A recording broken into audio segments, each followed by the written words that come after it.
Mga kababayan ko sa buong bansang Pilipinas, buong sanlibutan, magandang araw, magandang umaga, magandang hapon, magandang tanghali, at magandang araw sa inyong lahat.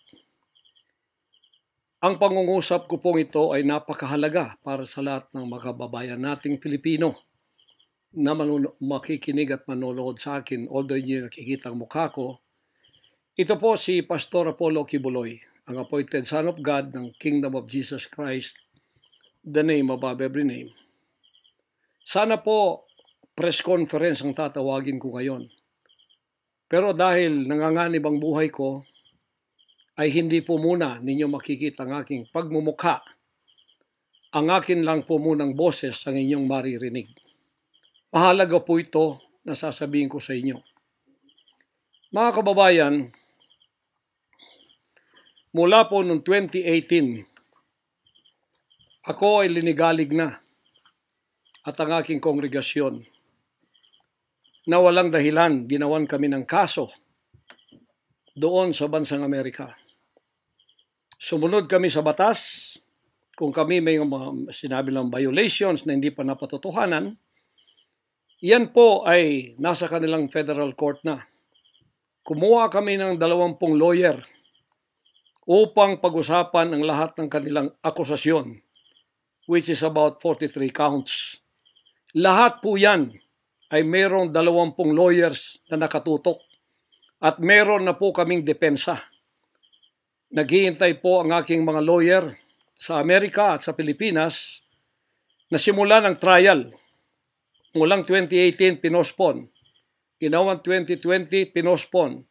Ginawang 2022, pinospon. 2021, ganun din. 2023, sana ay popospon. Pinospon pa rin. Ngayon, hindi na po papayag ang judge. November 5, 2024, talaga pong itutuloy na. Ngayon, ako naman nandito sapagkat indicted din ako. Sealed indictment pa nga ng 3 taon, hindi ko alam ako indicted ako. So anytime pupunta ako doon, pupusasan na ako, hindi ko alam. Pero salamat naman sa Panginoon Diyos sapagkat hindi na ako pumalik doon at hindi nangyari yon. So dahil kasama ako sa kaso ng aking mga workers na mga 9 o 8 kami lahat, ako yung number 1 na principal. Okay lang, sapagkat ako naman ang leader ng kingdom at ako na talagang target nila. Sa anong paraan ginawa kami ng kasong hindi namin alam at mga kumuha sila ng witness. Handa na po kaming lahat ng aming depensa, lahat ng aming documents ng aking mga lawyers, US-based lawyers, handang-handa na po kami. Pinopospon nila palagi, pero ngayon hindi na. Ngayon, ako dito sa Pilipinas, dahil nandito na ako nung dumating yung mga kasong yan, hindi ako lumaya sa Amerika, kundi dumating ako dito, wala pang kaso. Kinasuhan ako ng naka-sealed indictment, hindi na ako nakabalik doon, pero nandito na ako sa Pilipinas. So hindi po ako tumakas. Ngayon, dahil nandito ako, I will use my constitutional rights for extradition na siyang treaty ng ating bansa. Yan po ang iniintay ng mga lawyers ko dito sa Pilipinas at sa Amerika. Iniintay namin ang request ng US Embassy sa Department of Foreign Affairs. Hindi po dumating. Sapagkat kung yan pag-uusapan, i-endorse doon sa Department of Justice, wala rin doon. Hinintay namin para pag-usapan ang extradition treaty kung paano gagawin. Handa din po ako sa kasong yan kung ako'y ma-extradite pagkatapos mapag-usapan at nakadaan na kami ng Court of Appeals, Court of First Instance at Supreme Court. Kung ilang taon yon, dapat magtiis din sila. Hindi dumating yon, hinihintay ko hanggang ngayon. Wala pong request na ganon. Ngayon, eto po ang mahalagang ibabalita ko sa inyo. Mula noong 2018 hanggang ngayon, hindi na po kami mapakali sa ating sariling bansa. Nawala po ang aming kalayaan sapagkat kami dito ay sinosurveillance. Sinosurveillance ako dito sa Pilipinas ng CIA at ng FBI. Sarili kong bansa, ako po ay nagtatago sapagkat liligwakin ako ng ganun-ganun na lang.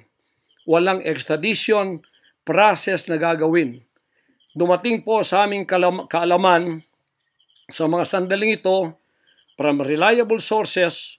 Correct me if I am wrong, but these are reliable sources na dumating sa akin na ayaw na raw po nila ng extradition treaty. Ang kanila daw pong gagawin ng CIA, ng FBI, ng US Embassy at State Department, kasabwat ng ating gobyerno, ng Pangulong Marcos at ng First Lady at kung sino pa man ang nasa gobyerno, ako ay rendition ng kanilang gagawin. Ang rendition, ang ibig sabihin po, anumang oras pwede lang pasukin ang aking compound at ako ay kidnapin.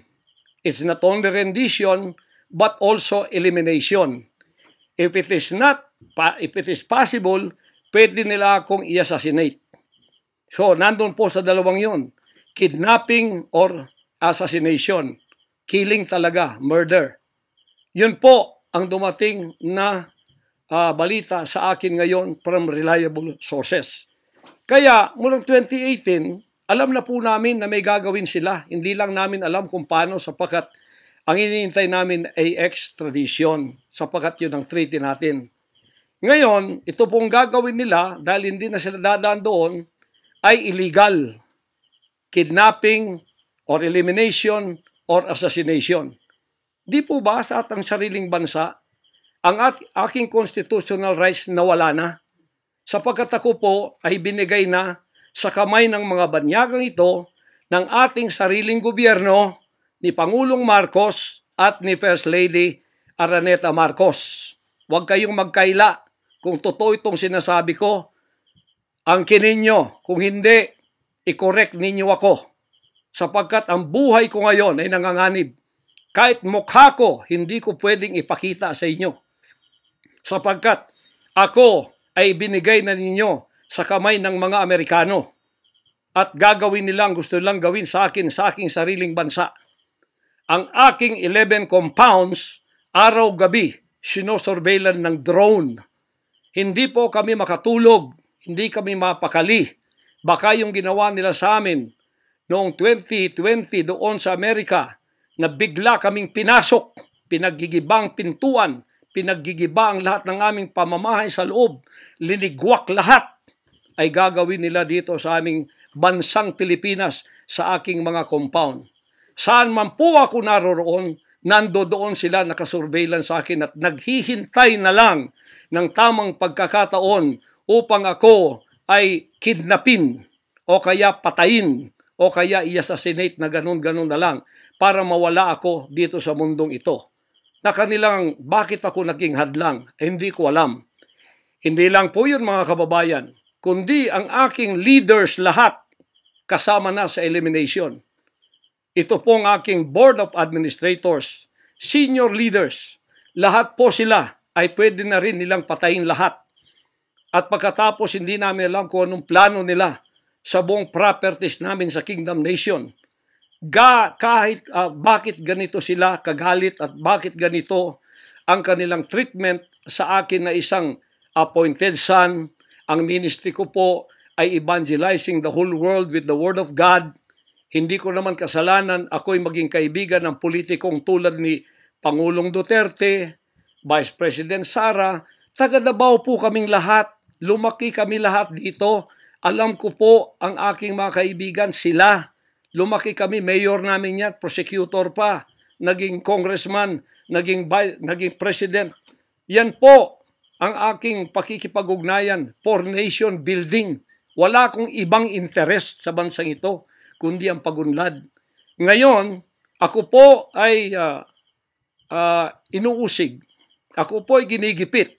At ako po ay sinasaktan sa lahat ng paraan ng mga false accusation, false allegations na ayaw naman nilang pumunta sa korte.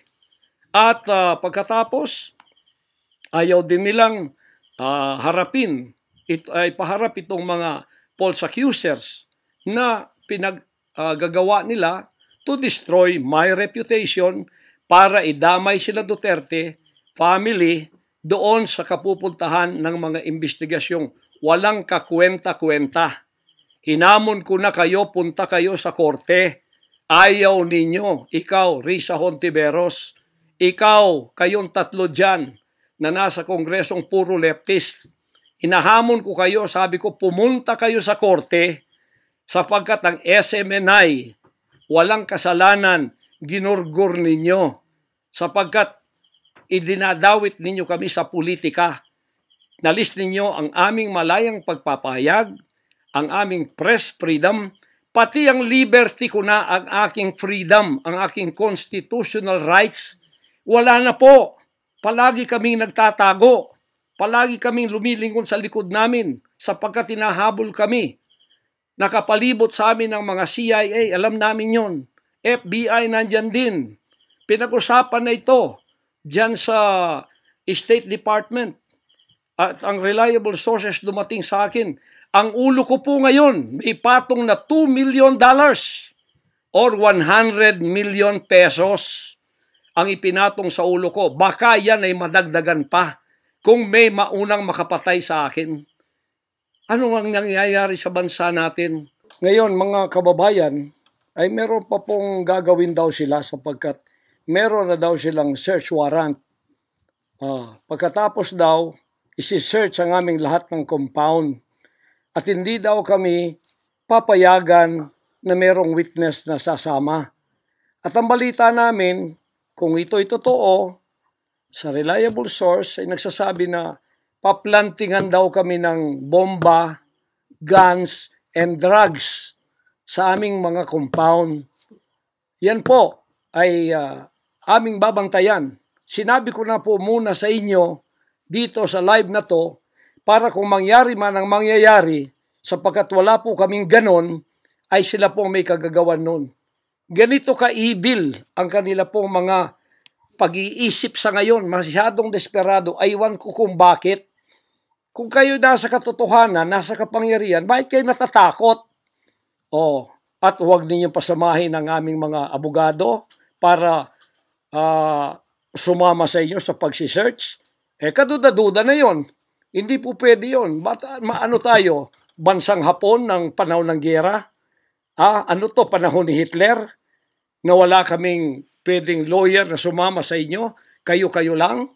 Pagkatapos, pwede nyo kaming barilin pagka kami nakikipag-usap na kailangang may witness para kamerahan namin ang ginagawa ninyo na wala kayong lusot kung meron kayong gagawin na kabulastugan. At pagkatapos, ipapatong ninyo sa amin. Pagka ito'y totoo, we will resist you.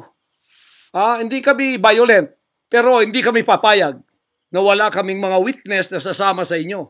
Lawyer at saka barangay captain ang hinihingi namin na magiging witness sa lahat ng search na gagawin ninyo sa lahat ng aming pamamahay, kwarto o kung ano. At may lawyer kaming titingin muna sa inyong dokumento kung ano ang isi-search nyo. Kung anong bahay, kung anong compound, kung ano lang ang dapat nyong gawin, at ilang oras. Hindi to open-ended . Kailangan meron, sisisi namin ng judge na gumawa ng search warrant na ito, pagka hindi ninyo nirespect ang aming constitutional rights. Huwag ninyong tapakan ang aming rights. Hindi din namin tatapakan ng rights ninyo bilang kayo ay nasa batas. Igagalang namin yon. Pero igalang din ninyo kami kasi meron kaming mga narinig na ginawan ninyo ng mga ebidensyang peke. Tinamnan ninyo pagkatapos ipapatong ang kaso sa amin. Religious community po ito. This is a spiritual community. Once tumapak kayo dyan, sapagkat kayong nagdadala ng batas, respetuhin ninyo, you are on holy ground. Yan po ay mahal na mahal naming banal na dako. Huwag ninyong lapastanganin. Pero hindi namin kayo pipigilan kapag may search warrant kayo. Pero hindi kami papayag na hindi kami makakasama ng kasama namin, hindi makikialam sa inyo. Titingin lang sa lahat ng gagawin ninyo. Kasi hindi na kami kumpiyansa sa gobyernong ito. Gagawa sila ng paraan para kami ay bigyan ng kasalanan. Yan po, babantayan natin yan. Pag hindi sila pumayag, then siguradong magpa-planting sila ng evidence. Pag pumayag sila, then fair ang laban. Hindi namin sila pakikialaman, titingin lang ang aming mga witness na mga lawyer at saka barangay captain. At kung sino man ang mga witness na nandoon mula sa aming side, kasi nandoon sila. Hindi na pwedeng gawin wantonly ang kanilang gagawin doon sa aming mga compound na wala kaming witness, because they can do anything to implicate us, to plant false evidences and charges against us. Ganon ang aming mga paningin dito. Kaya wag ninyo kaming pigilan para pantay ang laban natin, kasi nakikita namin na ang pamamahalang ito ay hindi na po matuwid. Biro ninyo, ginikipit kaming ganito, wala namang kaming ginagawa sa bansang ito. Sinabi ko na muli, hindi kami nagdi-deal ng drugs, hindi kami violenting tao, hindi kami terorista, mangangaral kami ng mga salita ng Diyos. In fact, dito sa aming compound sa Tamayong, kami ang nakapagbigay ng peace sa mga kababayan nating sinisila ng CPP and PNDF, tinatakot at pinapatay. Ngayon, wala na sila, may peace na kami. Ito namang gobyerno natin, ito ang ginagawa nila sa amin. Biro ninyo mga compound na religious ng Kingdom of Jesus Christ, ginaganito nila. Pero yung pagnanakaw nila sa gobyerno, wala silang sabi. Tiklop bibig, hindi sinisearch ang mga bahay na pinagbibili nila. Nagamit ang pera ng gobyerno. Anong klase kayo? Sige, gawin ninyo ang gusto ninyong gawin sa amin. Pero kami tatayo sa aming constitutional rights. Whatever happens. Tatayo ako sa kalayaan ko sa bansang ito na pinakamatyan ng aking mga national heroes. Yan mga kababayan, bantayan po natin. Hindi po ako magpaparesto sapagkat ako po ay siguradong papatayin. Kasi rendition na ang kanila, hindi na po extradition. Kaya wala na akong kalayaan at wala na po akong depensa sa sarili ko, kundi ang Panginoong Diyos lamang. Kung paano itinago ng Diyos si Elijah sa evil woman na si Jezebel, nang nagpakain sa kanya ay mga ibon na lang. Ganon din ang gagawin ng Diyos sa akin. Hindi ako ibibigay sa kamay ng masasama pag ganito ang pamamahala. It's an evil, unrighteous administration. I am telling you that. Bantayan natin to mga kababayan ko. 73 years na po ako. Magse-74 years na ako dito. Lahat ng administrasyon na daanan ko na. Lahat ng mga naging pangulo. Mula kay Diosdado Macapagal. Mula po sa malit pa ako kay Magsaysay. Kay Carlos P. Garcia, kay Diosdado Macapagal, kay Marcos Sr., kay Cory Aquino, pagkatapos kay Ramos, pagkatapos kay Gloria Macapagal, pagkatapos kay Erap, pagkatapos kay Ramos, pagkatapos si Aquino, Noynoy, pagkatapos ang ating Pangulong Duterte. Wala po kaming nadaanan ganito, na ginigipit kami sa aming sariling bansa ng mga dayuhan na kasabwat ang ating pamahalaan na aking sinuportahan pa naman noong nakaraang eleksyon. Tandaan mo, President Bongbong Marcos, First Lady Lisa Marcos, pati ikaw Martin Romualdez, hindi kayo dyan ngayon kung hindi kayo tinulungan ng SMNI at ng buong sangkatauhang Pilipino. Naniwala sila sa amin sapagkat ang SMNI lamang ang may credibility noong panahong yun hanggang ngayon. Ngayon, anong ginawa ninyo? Pinaggagawan ninyo kami ng kasalanan, inilagay ninyo kami sa kahihiyan, pagkatapos ibinilanggo pa ninyo ang dalawa naming mamamahayag, pagkatapos inaapi ninyo kami ng ganito-ganito lang. Ang aming pong tolerance, it has come to the rim. Our tolerance has been to the roofs already. Alam ninyo, hindi na po biro itong nangyayari sa bansang ito. Kung pababayaan po natin ang ganitong mangyayari ng mga dayuhang tulad ng Amerikano, CIA, FBI, State Department, US Embassy, gigipitin tayo with the connivance of our own President and First Lady and other members of the Congress.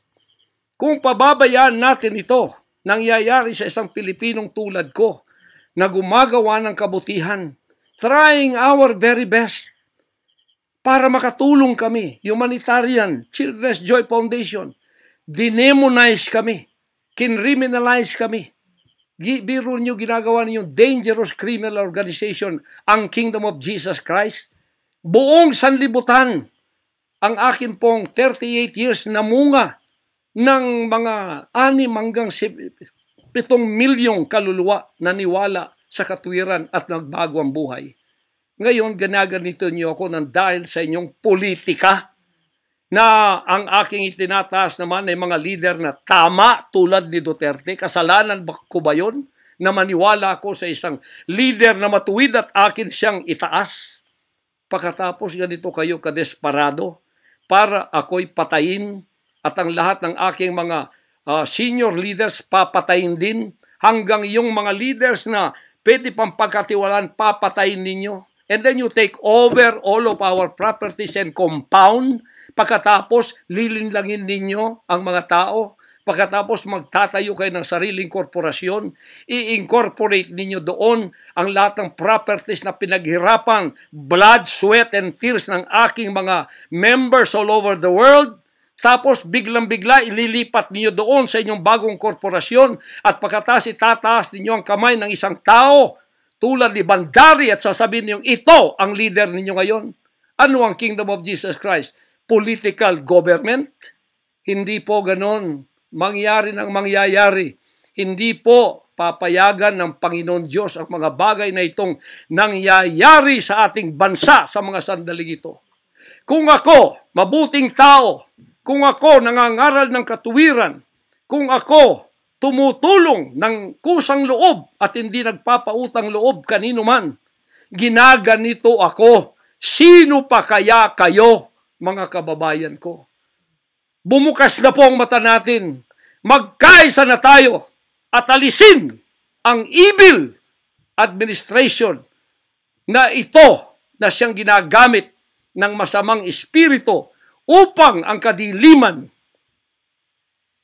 ay bumalot sa buong bansang Pilipinas. Alam ko, mahal ninyo ang Pilipinas, mga Pilipino. Naghihintay lang tayo ng tamang pagkakataon. Meron pa bang ibang pagkakataon? Tingnan niyo nangyayari sa Kongreso. Tingnan ninyong korupsyon. Tingnan ninyong droga. Mismong ating presidente, mismong kanyang pamilya, inakusahang druggists, inakusahang mga drug addicts. Wala tayong ginagawa. Mismong Pangulong Duterte na nagsabi niyan. Mismong naririnig natin araw-araw, durugista siya. Pagkatapos, kami pa ngayon ang inaapi-api sa aming paglilingkod.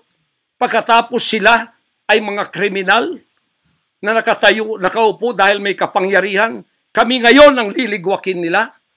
Hindi ba yan karumal-dumal sa harap ng ating Panginoon Diyos? Hindi ba yan ay isang pamamahalang hindi tama? Si Nebukadnezar, pinakain ng damot, ginawa siyang hayop. Ang kanyang anak si Belshazzar, nakakita ng handwriting on the wall.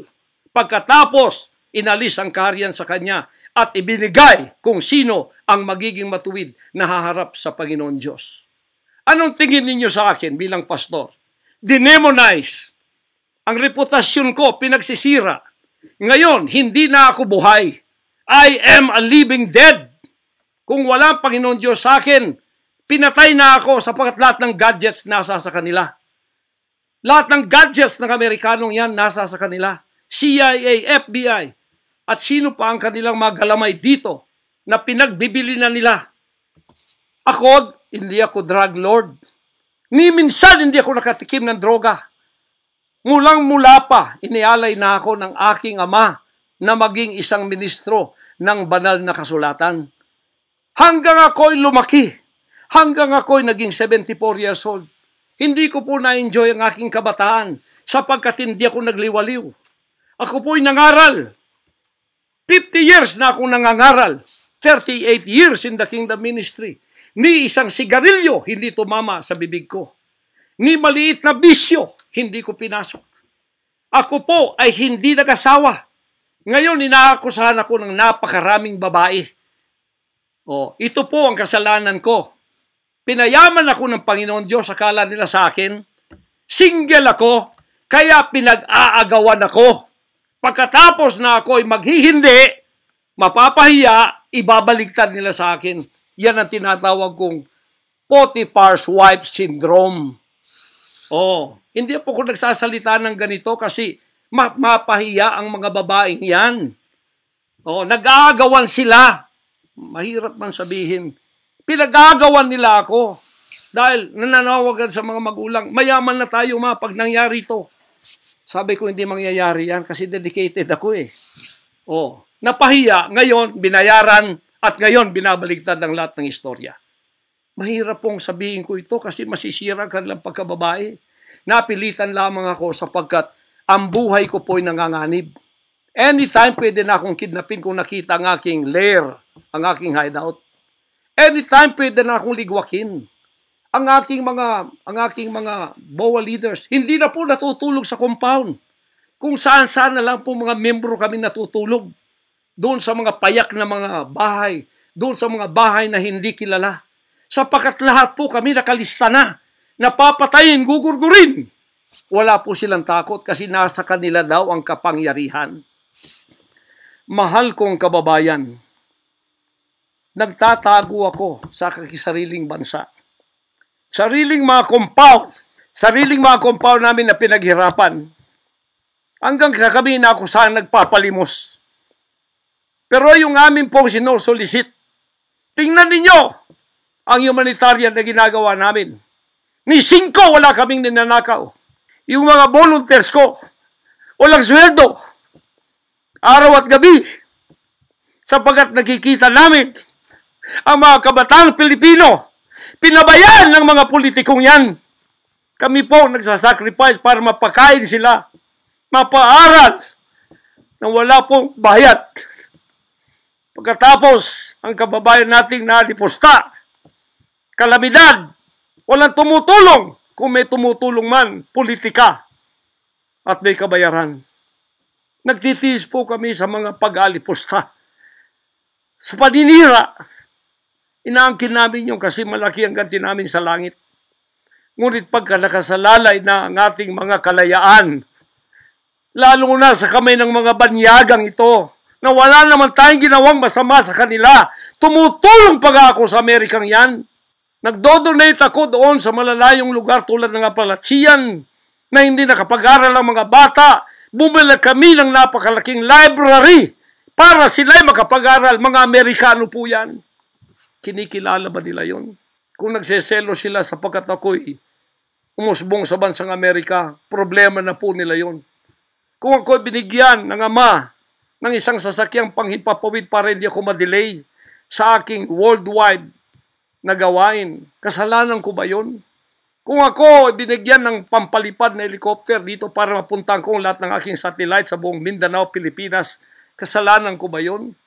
Kasalanan ko ba na ako'y magkaroon paralan para makapag-aral ang mga bata na walang bayad? Kasalanan ko bang mayroong SMNI para hindi mabayaran? At pagkatapos itong salot na CPP-NPA na marami pinatay ng mga members ko, ministro, at iba pang mga inosenteng Pilipino for 54 years ay magsasalita ng katotohanan na hindi natatakot. Ngayon kami ang tinatakot ninyo, nililigwak ninyo. Anong klase kayo? Kung hindi kayo tatayo ngayon, mga kababayan ko, sapagkat ako'y living dead na, wala nang kwenta itong buhay ko, iaalay ko ito sa bansang Pilipinas. Ako ang mamumuno upang tayo ay magkaroon ng kalayaang muli. Unang-una sa akin, sa aking kababayan, sa Kingdom Nation, sa aking mga leaders na papatayin din, at sa lahat ng Pilipino nagmamahal ng kalayaan. Tatayo ako! At ako ang mamumuno sa bansa ito para sa katwiran at takot sa Diyos, para ibalik ang ating kalayaan at ang ating kaligtasan mula sa kamay ng mga banyaga na pinakamatyan ni Rizal, nila Bonifacio. Gayon ang panahon ng pagtayo. Ayaw ko pong gawin ito. Hindi ako politiko. Ang misyon ko ay isang pastor, isang alagad ng Diyos. Appointed son, magligtas ng kaluluwa. Ngunit hindi nyo kinilala yon. At ngayon, sinisikil ninyo ang aming kalayaan na ma-enjoy namin ang labor namin for 38 years. Blood, sweat, and tears. Ang gabi, ginagawa naming araw. Hindi kami nagmolestiyan ng ibang tao. Lumago ang bansang Korean. Ngayon, you are envying and jealousy. Gusto niyo kaming i-put down. Mapipilitan akong pupunta at mamumuno sa bansang ito para sa katuwiran. Sasabihin ko sa inyo, pag ito'y kalooban ng Diyos, gagawin ko. Ngayon din, sapagkat ang buhay ko ay wala ng kwenta. Papatayin din naman nila ako. Ngayon, tatayo na ako para sa kalayan nating lahat. Mahal kong mga kababayan, ito po ang mahalagang mensahe ko sa inyo sa mga sandaling ito.